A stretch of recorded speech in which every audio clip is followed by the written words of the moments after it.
God. Hello, hello.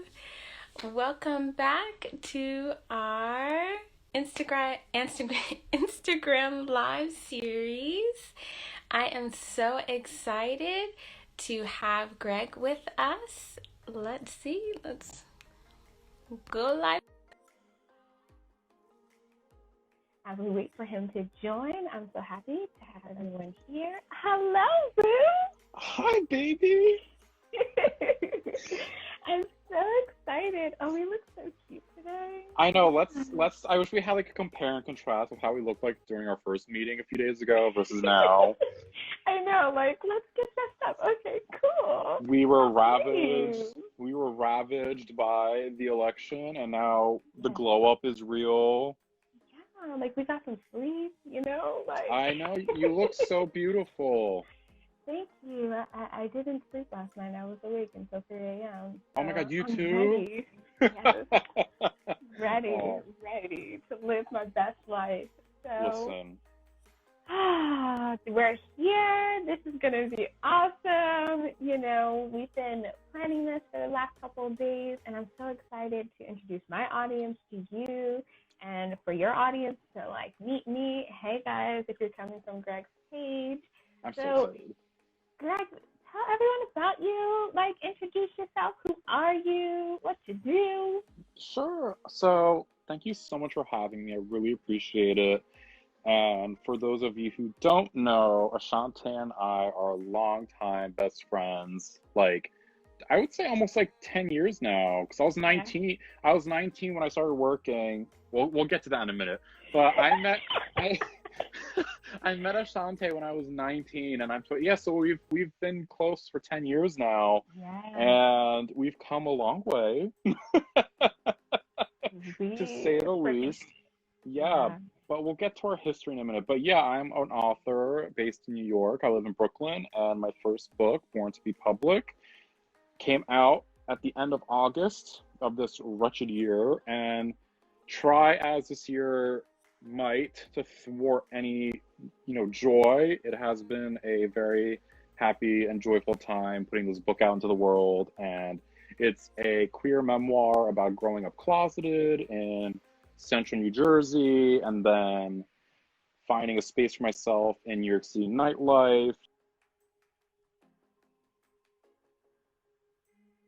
Here, and it's definitely queer, but I'm just so happy I get to, share it with the world now and share it with you.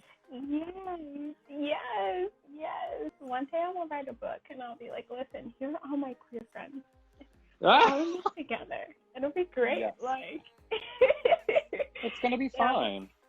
I'm like, I don't even know where to start. We have these pre-made questions, but I don't even know if we're going to do that because I love you and we'll just talk.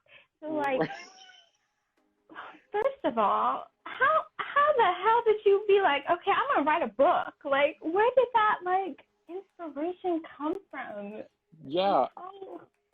I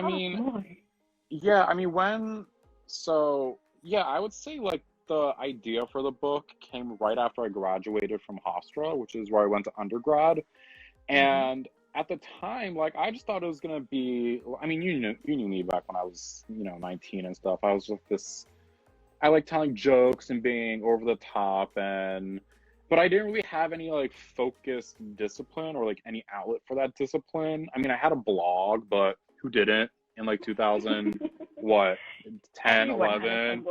Yeah, it was Tumblr, Blogspot, all that. And, but after I graduated, I was like, how can I, like, channel all this, creative energy that I've been feeling, just didn't have a discipline to sort of,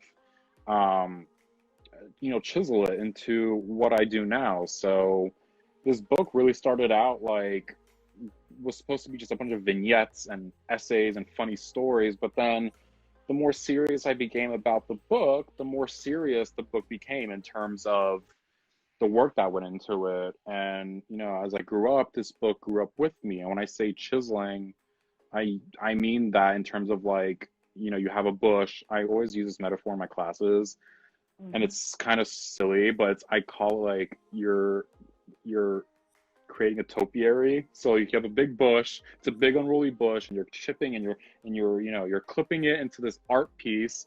And that's sort of what writing a book is like. It's many layers, it's many, you're revisiting a lot of things, and it's a family effort. There's editors and copy editors and art and people and cover artists, and it's just been, one thing after another. And eventually this book turned into a memoir. And that's something I didn't intend to start writing. I was like, memoir? I'm an idiot. Like, I'm like, I can't even spell Guggenheim. I'm not going to be a Guggenheim fellow anytime soon. But then, it turned into a memoir. And that's sort of just what happened with it. And here we are. Oh my gosh. Speaking of layers, now we can talk about our history a little bit. Oh yeah. We're old now.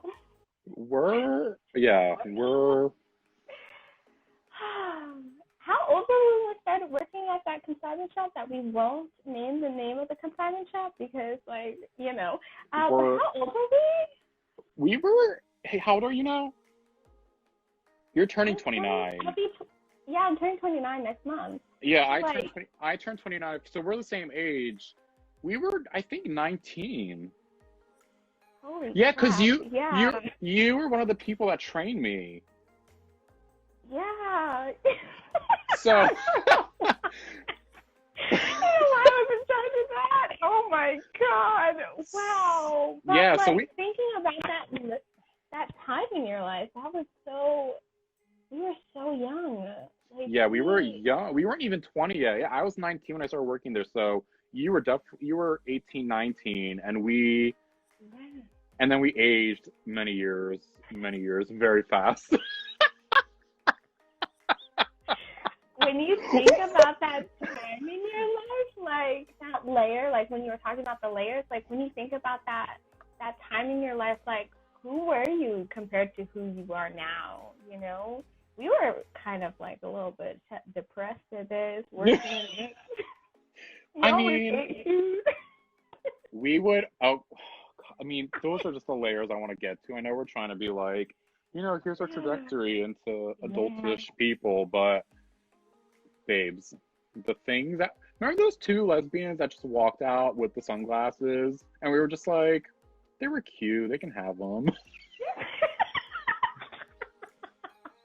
Also, it was like pouring rain. We were we're not going to go out there and chase after them. It's fine. They went, okay, cool. Maybe he's did you make your quota today? We were taking pictures in the dressing room. We looked cute today. Our outfits were cute. We coordinated, We took selfies. We would go pick up our lunches together. We would just put the fries in the drawer. And just hide the drawer every time a customer came. Ma'am, here is your money. What are you doing? I'm eating my lunch right now at the same time. It's fine. It's okay.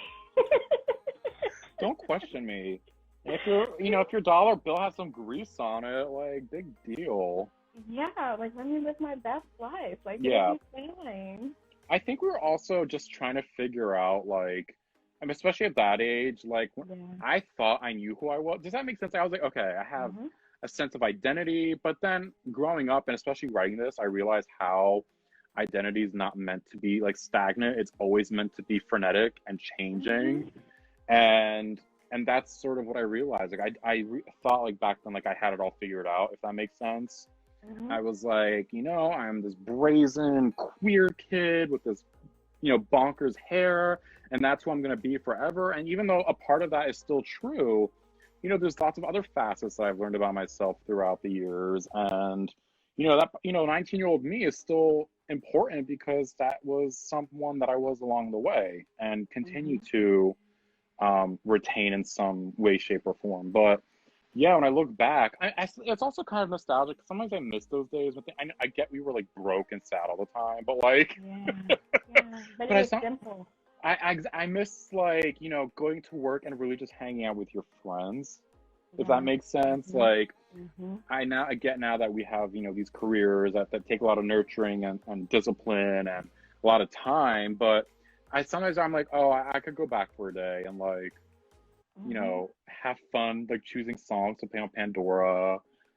And getting in trouble by corporate. Yeah. And then making freaking policies about our hair. Just our hair. Our hair and our wardrobe. Remember our crop tops? Our wardrobe.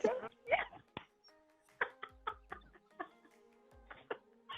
Wait, I totally forgot about that. The fact that, like, it wasn't even that recently that when we started, like, working together, like, then came, like, the wardrobe mandates, like, because we would show, like, I don't know, we would, like, you know, show our bellies and stuff, and then... We were working in Princeton, guys. We were working with a variety range of people, from very rich to very just your average people. But we worked in a clothing store, and it was like, okay, are we gonna look cute today? Like, I went shopping in the freaking what is the upstairs? I forgot what it was. Yes, yeah, clearance. Clearance. I lived in clearance section, and I always had cute clothes on. So, like, yeah, they had a whole policy for us, but it was a very different time, because I remember, like, you know, going to college, even though I went to a predominantly, like, there was a lot of LGBTQ+ folks that went to my school, but mostly I felt like I was the only lesbian there. I identify as a queer person now. Like, that just feels more to my identity. But at the time, I was like, yeah, I'm a lesbian, and, you know, I'm a lesbian. And I knew I was lesbian in high school, but, like, going to college, it was like, no one else is gay here. I was with straight girls. It was horrible. Like, I trying to find my lane as a person who went to a predominantly white school where we studied classical music 24/7, and I would go to work and I would build relationships with you and everybody else at work, and it would be like, this is my safe place. This is my place where I can show you guys who I am and what I'm about. And I did my first fundraisers at that job. Like, you participated in the first biggest fundraiser that we had. I remember. Yeah, Greg was like the MC with our friend RJ for a benefit concert that we had. And it was just like, that was such a different time, a good time, because it taught us, like, who we are now. Like, it shaped us into who we are now. Right, it was such a unique time in our lives, you know? Yeah. It's not like we stayed there for 5 minutes. We were there for a while. For years. For years. Years. We went through multiple hairstyles. We went through multiple partners.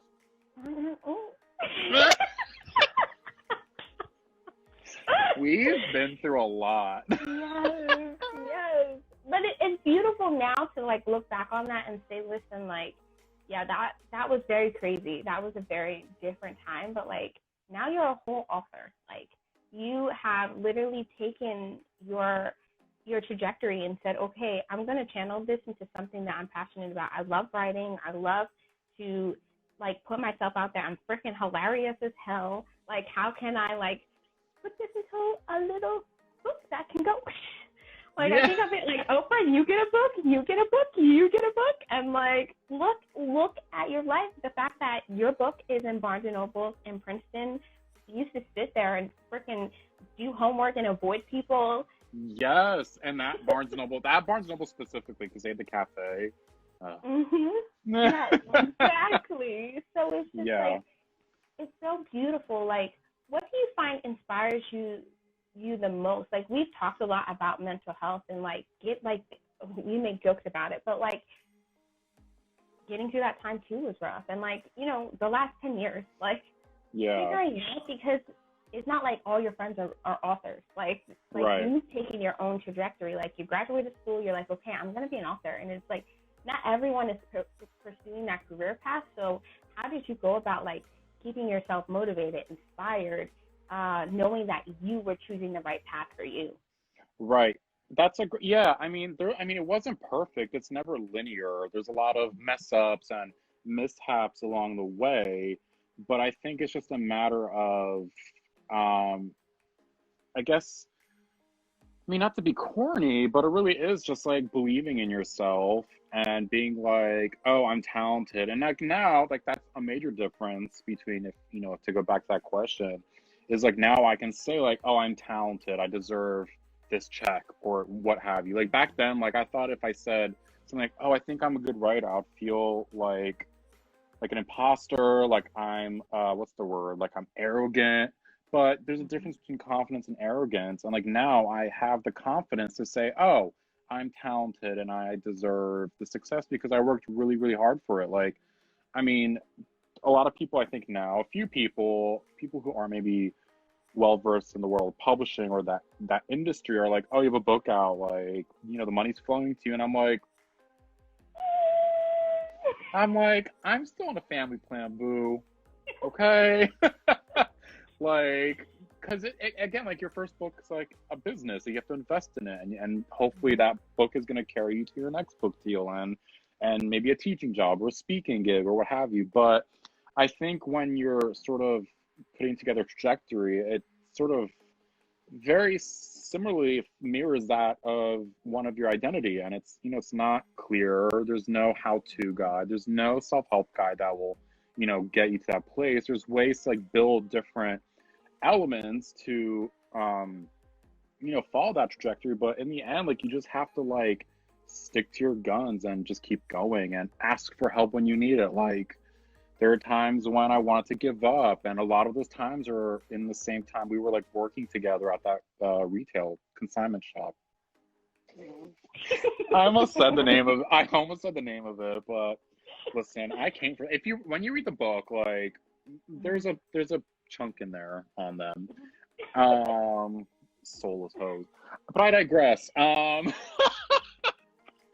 Anyway, back to what I was saying. Yeah, but like there's times when like I had to also recognize like I have to, you know, pull back and like ask for help. Like for those of you who read the book, the chapter Roy, like, and you'll get it once you read it, that whole relationship and the fallout from that, I was also working a lot. That was a time when like I was working extra hours because I knew that I was going to move to New York and go to grad school, and I was just like working extra hours and at the same time like falling apart after a really toxic and emotionally abusive relationship. And like for those of you who work in retail, you know the fortitude you have to have when your personal life is going not so great, but you have to like, you know, feign that smile and attitude with the customers, even though a lot of them don't deserve it. But you know what I mean? I think like, a lot about that time when we were working one day, and the lady told me, she said, you know, she was mad at me, that old lady who was mad because she was stealing jewelry from clearance. And I was like, okay, well, ma'am, you got to put the jewelry back. Like, you can't steal. Like, I don't care how old you are. Like, put it back. I remember. She was like, well, you know, that's okay. Like, you're just a salesperson. You'll never amount to anything. Like, that's why you have this dead-end job. And I was just like, I'm pretty sure I told her, I was like, I'm going to curse, bitch. In my mind, I didn't say it out loud, but I was like, you know, that's why I have a degree. Actually, I'm going to Princeton studying microbiology, so this isn't a dead-end job. I'm just doing this because my mom told me I need to, like, make money. Mind you, I was not studying at Princeton. I know nothing about microbiology, but it was just, like, the inherent privilege that she had as a white woman to be like, hey, like, you were less than because you're serving me. But homie, you less than because you stealing from a damn kid. Yeah, it's that whole, yeah. I mean, the demographic that we serve, Princeton, you know the town, it's very specific, has a specific history. Yes. And I'm talking about pre-Michelle Obama, okay? Yes, pre, yes. And so it was like a different time. And like now it's like... 2 words. Carl Brigham. Look him up. Came from Princeton, okay? Anyway, I digress, as I'm going to go into a tirade. And it's just like, you know, those people who just saw us as retail workers and people who weren't doing things. Like, you can be a retail worker and be a kick-ass. Like, people do amazing in that field. Like, yes. they would sell $600 freaking them fur coat things that would Right. stay and are like storage forever, and then they would come out and they would be like, yeah, we need the best salesperson. Like, I can't sell a $600 fur coat. I don't believe in fur like that, but like I can't sell that. Like, that's beautiful, but you can't demote someone because, like, in your mind, you can't put them on a lower pedestal because they don't have a job that you think is ideal for them, you know? Like, or like you think that there's needs to be a certain image of like a retail worker at a specific place. Like, I know that I'm not a great, like, I wasn't a great worker. Now that I don't work there anymore, I was the worst employee ever. I'm like, how was I not fired? But there are people where I will buy like a $600 like puka shell necklace from. I'm like, you're so charming. Here's my money. And there are people out there and they're great at their job. I'm not one of them. However, you know, working at that place and, you know, meeting a lot of people, but also our place where we used to work wasn't ordinary. Like, we had actual restraining orders on customers. Our customers were our customers were fucking psychos, okay? They were a lot. It was a lot. So we had to do a lot. We had to adapt. And then that's the story of our lives now. It's just like adaptation, flexibility, the ability to Sundays at this place. The ability to know you have no idea what's going to happen today. But you're going to go with the flow and see how that serves you. And if it sucks, it sucks. We leave the place, we go down the street, get a freaking milkshake and some french fries, and we every day. Mexican food, yes, you want it? Good. Like, Indian food, pizza. Yes. Let's go. Like, it's all good. Like, and it wasn't just adapting, like, it was adapting on top of microaggressions, like that woman, and like any homophobia, and that's something you do because you're less. It's like all these things on top of adapting to an already strenuous environment. I think, you know, we're able to cut our teeth with that because we learn patience. And, you know, we learn to adapt to challenge.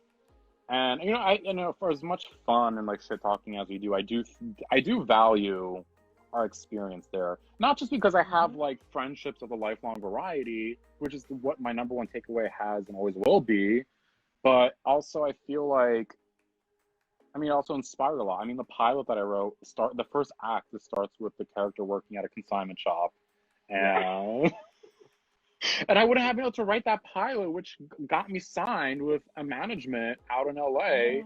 So everything served a purpose. Like, even though maybe I wasn't always happy at that job, there was value in it, and it paid off, you know, a few years later.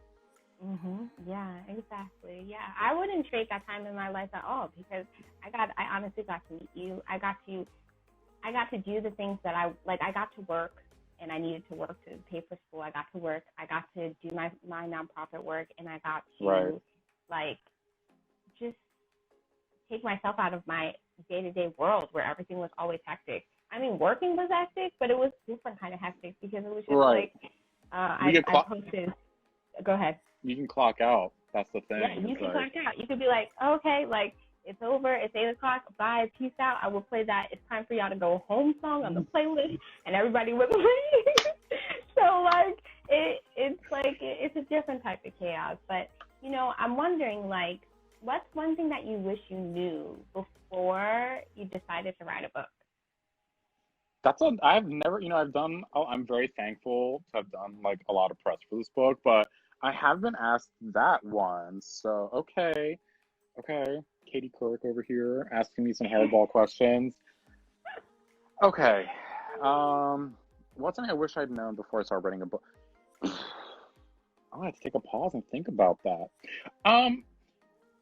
I think I knew it was going to be challenging because, like, I got an agent and then I lost that agent. She didn't die. Like, she just, she got another job and she was happier doing publicity. So, well, I mean, we're still friends, but I had an agent, I lost it. It's a very turbulent industry. I wish I had known, like, to just buckle up a bit. Like, also, the book that you know, even the first few drafts is not going to be the book that you end up with. And, like, being accepting of edits, but at the same time, you know, sticking to your gut. If you feel like, hey, I should keep something in, like, it's a very visceral thing. Like, this is something I don't want to change. And in the end, like, you're right. So I guess just like, I would say listening to my instincts. I feel like I try to listen to my instincts, but every time I don't, then I'm like, should have did that. So I would just say, like, listen to your instincts because they're there for a reason. Yeah, yeah. And has there ever been a time where you felt like fear was stopping you from writing the book, or fear was like, all right, I'm finished writing, like everything is good, it's going to print, and you're like, shit, what if no one likes it? Oh my God, like, is my name spelled right? Is that how I spell my name? Like, it's nerve-wracking. Yes. Oh my God, of course. Like, I would say the first giant mishap was when my agent was like, I'm not going to be an agent anymore. Bye. I mean, it wasn't like that. It was more like, you know, the agency that I was at was dissolving because everyone got a new job and was going either to another agency. My old agent was going to a publicity position. That's when I was like, well, shit, like, this book is already out in the market. Like, it's already going to editors and publishing houses. And now I don't have an agent anymore. All this hard work was for nothing. Like, nothing's going to happen. And, you know, I took the blow. I felt sad. I let myself feel sad and defeated. But then I just got back to talking to agents. And then, you know, with this book, like, I didn't even need an agent. I sold it by myself. And I was like, okay, you know what? I'll do this deal by myself. And then, you know, when I do book 2, then I'll, you know, reevaluate and, you know, talk about another agent. But at the time, you know, it went out. And then I was very excited. You know, I love my publisher. Clash has been, you know, they're my book family. I call my editors my book mom and book dad because they're actually married. So the editor-in-chief of Clash and the managing editor are husband and wife. So they're my book parents. And it's been wonderful. But then I would say, like, when it got real, like, like, I would say, like, the week before pub day, I was like, what have I gotten myself into? You wrote what? You wrote that?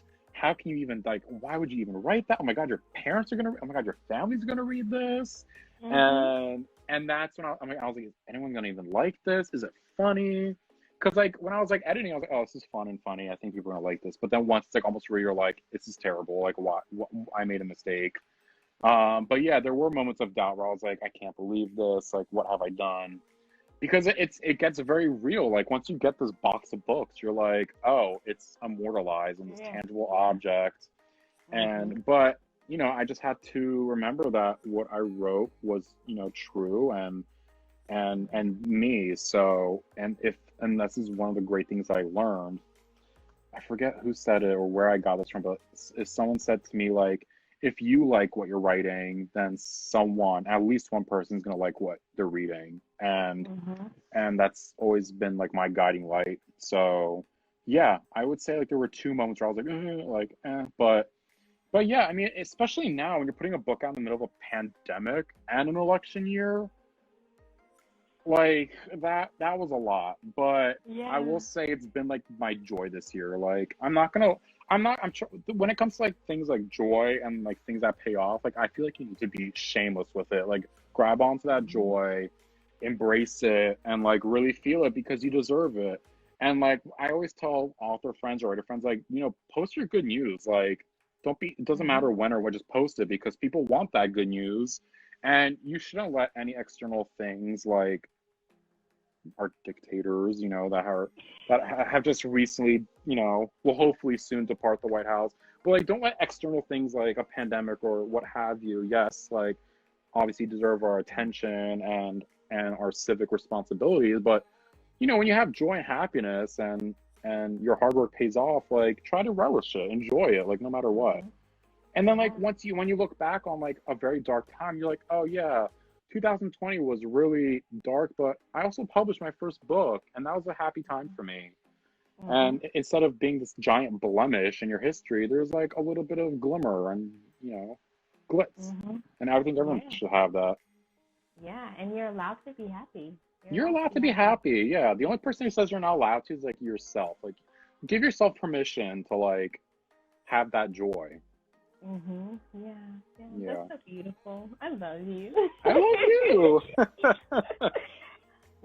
So one thing about YAMT, as you know, is that our social entrepreneurship program that we're trying to build off the ground is to empower survivors to know, right, if you have a passion, we want to help you achieve that passion. We want to be able to nurture that passion and give you the tools and skills that you need in order to go out into the world and say, hey, this is what I'm really freaking good at. Yeah. And this is what I'm going to do. I'm going to write a book.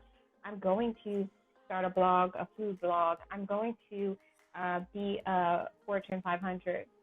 Is that what it's called?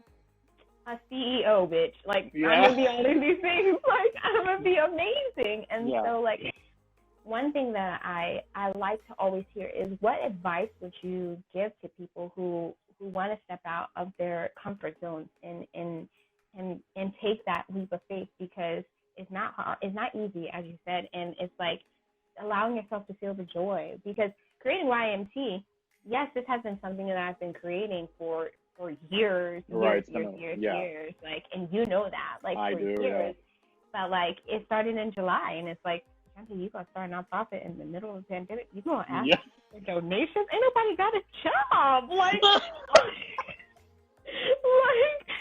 this is a lot. Like, what are you doing? So, you know, what advice would you give folks? Because it can be hard, especially when people are not like us. When we don't see people, when I don't see a brown woman in power and like in a leadership role that I can be like, wow, I want to do that too. Like, right. Like Michelle Obama, look, I don't want to be the next vice president. Anybody got time for that? But like, I want to be a boss ass bitch. Like, that's like, that's the one. And it's like, but you know, I want to be my authentic self. I want to be my queer self and present to people and be like, hey, like, I'm here. There's people like, hi, my wife is here. Like, we're doing amazing things. Right. So all of that to say that long question, any advice you would give to folks, especially the queer babies that are just like, I don't see myself in the world. Right. I would say is that the world already places a lot of limitations and a lot of barriers. Don't add to them by adding your own limitations and barriers. If you know that you have talent, you know, and that you deserve something, don't, you know, you're going to have, you know, self-doubt, but just remember that, try to clear, I guess what I'm trying to say is, don't limit yourself. Like, there's enough out there that's going to try to thwart you. You want to focus all of your energy on like getting past those glass ceilings and getting to those positions of power. And yeah, you're going to have that voice in your head, but make the voice that's confident louder, like overpower that voice. It's good because I'm you know, again, like when I wrote this is not prescriptive. There's no how to like cure mental illness or how to be cured from anxiety or self-doubt or whatever, because it's true, like I have my moments of self-doubt, but while I recognize that voice is there, I always try to amplify, you know, my confidence over it. And like anything else that I think like, oh, I'm not like, you know, I don't have like John Grisham like money, but I still deserve like to be put on a book list because I think it's a good book. So, you know, there's always going to be you challenge. Are on a book list, Sue. Go ahead with that Oprah magazine book list. Go ahead, get recognized by Oprah. Yes. But yeah, it would be like, you know, there's enough limitations out there already. You know, eradicate the ones that you place on yourself, and then you will have more energy to, you know, push past the external limitations. And also have a great support group, have a close-knit friends, because it's a wild ride, depending, you know, if you're not a mediocre white cis dude, it's gonna be a tough ride, but stick to your guts. Yeah, having your chosen family, having the support system around you to say, hey, like, Greg, you're doing a good job, like, you're doing great, like, keep going. Like, my cousin is so cute. She's like, you know, I was watching your video, like, your wife wasn't the only one there, and I was like, all right, cousin, thank you for supporting me. Like, yeah, exactly, yeah. Because once I as a clinician, people are always like, if the slot is open for people to come see me for therapy, people will come. If you Right. open the door, people will come. Right. And if you open yourself up to possibility, to Yes. the ideas that your mind has in order to pursue something bigger than yourself, it will come. Right. That will come. Whatever you are striving to do, it will come. Like I told myself, I was like, I'm not gonna start YAMT. Like, am I doing it? Do I want it? Like, are you doing it? Like, yeah. And then it's just like, okay, I opened like a box, and I was like, damn, it's here. We're doing it. We're doing it. It's real, and, like, the ball is rolling. There's no stopping it. Like, it's here. So. And fear isn't always a bad thing. A little dose of fear is actually a sign that you're going in the right direction. That's something I've learned about. I'm always like anti-fear. Like, I don't have time for that. I don't want to feel that way. Mm-hmm. But, it's going to come. If you're heading in the right direction, you're going to. And if there's not space for you, you make your own space. And and then once people see that, I mean, that's everything to them. I mean, representation really does matter when you see, like, I mean, look at our new vice president-elect. Like, a Black South Asian woman being our vice president, daughter of immigrants. Yeah. It's like, that matters. That's going to matter to a lot of kids. That's funny. I was just having this giant diatribe with one of my other best friends about how pissed I was that Sailor Moon wasn't dubbed correctly as a kid. And now I rewatch it as an adult. I'm like, oh, there's queer characters, gender fluid characters, trans villain. Like, oh my God, imagine seeing that as a kid. And like, if you're a child of the 90s, like you and I both are, Sailor Moon was a staple for us. Like, also, Sailor Uranus, Sailor Neptune, those were not cousins, okay? Everyone knew, even as kids, like, those were girlfriends. Yeah, they love each other, guys. Who you're trying to fool. Like, but yeah, I'm just a break. Like, I have to digress. But like, yeah, just bring it back to that, like, seeing that, like, if you're creating your own space, someone's going to notice. And like you said, people will come. So, because a space is a space. It's like, physical or not, like, you're inviting an exchange of energy. So, to come in. To come in. You deserve it. You deserve it. You deserve letting that energy in and deserve to make it happen for yourself. Exactly. Exactly. So tell everybody about your book. Where can you purchase it? If you want to support a specific bookstore. Yeah, totally. I mean, one more time. You're sweet. You're so sweet. Yeah, so Born to Be Public is available wherever books are sold. But I do tell, when I do promo and stuff, I do ask people to try to order it from your local indie bookstore. Right now, indie bookstores are, they're feeling the effects of the pandemic. Like, they're going through it and they need every support, every dollar they can get. So if you can, a lot of indie bookstores ship, so you can just order it and they will deliver it to you. But again, you can order, and if you don't have an indie bookstore in your town, you can order from indiebound.com, and a portion of those proceeds will go into the nearest indie bookstore, whether it be down the road from you or 50 miles from you. So I would just say go to IndieBound. Go to indiebound.com or bookshop.org, or you can just go right to your bookstore and it'll be there for you. Yeah, awesome, Greg. This is so wonderful.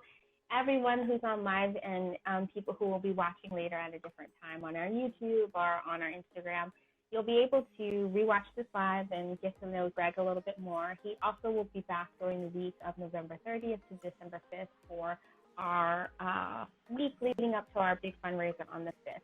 Maybe you might win a book. You don't know. This is we're going to give away prizes. You might win a book, and you'll get the opportunity to hear more from Greg during that week. So thank you so much for joining us, Greg. I'm so happy. Thank you for having me. You so much. I love you more. Oh, I miss you. I'm so every time I get to see your face, my heart is so full. I know. We have to do this more, but not on live because you can't be ratchet. But I know. If we could just bleep that one moment. Yeah.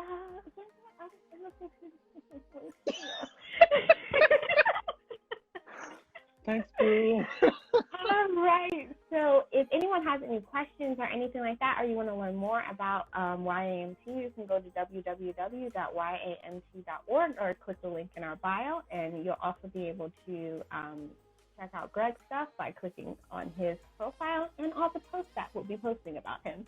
So thank you so much, everybody, and I hope that you have a beautiful Thursday. Bye, Greg. I love you. Bye. Love you too. Bye, everyone. Thank you. Thank you.